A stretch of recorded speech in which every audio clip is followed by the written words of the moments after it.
You sent him an email and you tell them. I did. The email never got there. Dear Mr. Amnesty I International. did. They never got it. It kept on coming back and saying that your thing was undelivered. It does happen a lot. It's improper database validation that blocks you out as a. But that's right. You see, everything is based on people living in the United States. But the PayPal is a solution. There is still, however, a problem because I've just been working with friends who have a nonprofit here in Switzerland.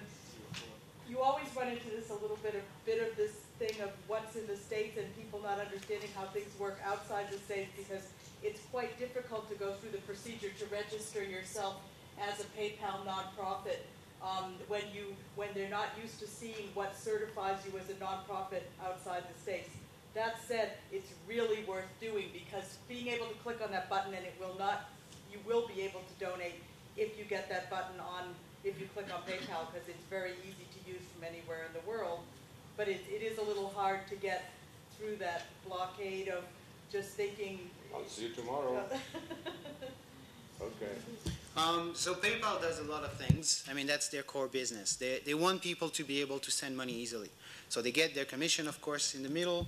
And in the end, you get more donations, you get more people involved. So it's a fair price, I think, to pay. There is another Google thing here. Google Checkout is not a competitor for PayPal per se, but it does allow people to pay to you as well. And if you register a non-profit YouTube channel, I think it comes automatically. If not, at least you can request it very easily. And then you are allowed to get people to pay to you with credit card and whatever directly through Google Checkout.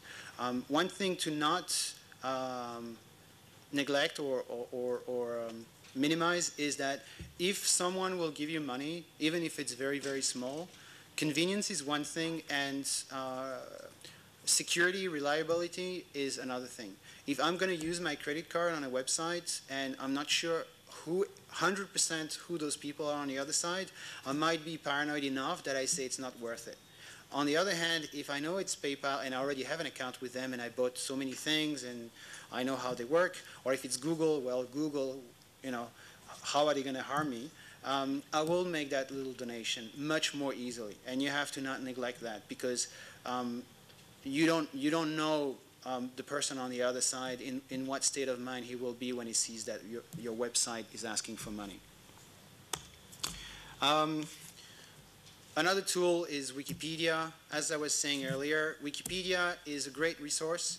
On the other hand, everybody come and edit it. And people can edit it with bad information or false information. So you need to check it. If you have a page, check it. If you have a page and it doesn't have all the information that you would like it to be on, you can edit it. You can ask someone to edit it. You can go to the conversation, even if you don't know how to use Wikipedia properly. You can say, hello, there is this information. You make a link to some press release or something, and people will edit it. Because the whole idea is that you want it to be as rich and as relevant as possible. On the other hand, be careful that there will be people who will come and start bad-mouthing you on your own webpage, on your own page, because Wikipedia is so open and so free. So ideally, you need to spend some time actually checking it right now, because you might have already people spreading bad rumors about you on your own page that people are finding as opposed to your own website. Because Wikipedia, being a third party, it's seen as being more honest and more balanced as your website. Of course, on your website, you're only going to good thing about yourself, but not the bad thing. Therefore, everything that's bad about you on Wikipedia must be true. So you need to be careful about that, and you need to turn it into actually being a tool for you, not a tool against you. Looking at traffic stats, again, Google, but not only. Look at trends, forget numbers. Use good tools and actually follow what's happening. If it increases, it increases. If it increases 500%, it's 500%. Forget numbers, it's not about numbers. What you need to look at is how your message is getting across. And the more people are coming, usually, the more your message is going across. On websites, you can use Google Analytics, which is very good. On Facebook, there is Google Insights. If you make a fan, like a page where people can become fans, you can get statistics there as well. On Flickr, if you become an account, you can have traffic stats as well. It's very important that you know where people go, where people come from, how many people, etc. Because otherwise you're shooting in the dark. You don't know what's happening. So it's very important that you get feedback. Sometimes feedback comes in conversation, sometimes feedback traffic stats. Another tool is translations. There are lots of websites that are all in English.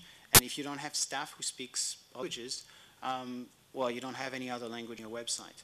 Fortunately, there are automatic translations tools. Use them. Make sure that if someone comes to your website and speaks only a little bit of English, or let's say even worse, maybe your website is not in English because you're in Geneva, you make everything in French and German. There is no English because nobody speaks English well enough. Use those tools. It's amazing how many websites nowadays are still in one language, and some it's not even English, which is like the lingua franca of the net. That we saw. Get your own domain. Yes. Are you satisfied with the quality of the translation of Google or L'Oreal? Are you satisfied with a website all in Farsi that you can't even read sounds? No, because I'm not. I've done that. I've done English to French, French to English, Persian to It's never perfect. It's never perfect. sometimes it's awful. Well, if it's completely awful, Yes. it will still be better than absolutely nothing. I mean, you should And it's evolving very, very much. ask you It is improved. to compare it to other services, number one, and two, very importantly, it's a really interesting area that we've been working on. We do it in 40 languages now. I would recommend that you try the instant messaging, where you can write in one language and it comes out in another on the other end. I don't know if anybody has tried that. It's really quite effective. And we are trying to teach the computer more about Farsi. It's a particularly different language. Persian, not Farsi. Sorry. Persian. Sorry. And also about Chinese, because they're both difficult languages. The way that it works is it goes into English first and then it comes out of the other language. Well, to be perfectly honest, the language that I think I've seen the most terrible translations was Japanese, because grammar is so all over the place that robots just can't comprehend it. But on the other hand, the idea is to at least offer that, and you can put a disclaimer. You can tell people this is automatic translation. You can always make sure that people understand that you're doing your best. But it's still better to offer them something than nothing. That's my point.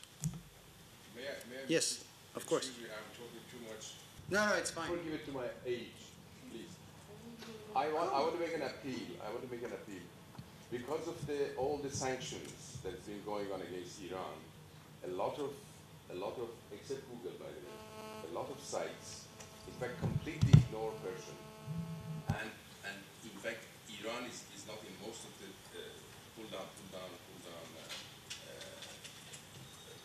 links or whatever it is, pull up menu. So I just want to inform you that this problem exists because of the and recently, since the green movement has started, all the website, all the providers are improving that. But there is a big problem because in the last 20 years or 30 years, there has been an effort to totally isolate Iran and isolate Persian. And that's for your information. Thank you. Which is something that you should talk about online so that more people can know about it, as opposed to just this room. Like this. Well, in 1 week, you'll have a sentence or two. Get your own domain. This cannot be emphasized enough. Today you're using Facebook. Facebook is a company. Tomorrow they're going down, or they're not happy anymore, or they ban you for some reason because they say, oh, you know, we don't want to get into trouble. Get your own domain. Get your own website. Make sure that your website becomes the hub of all the other things that you're doing.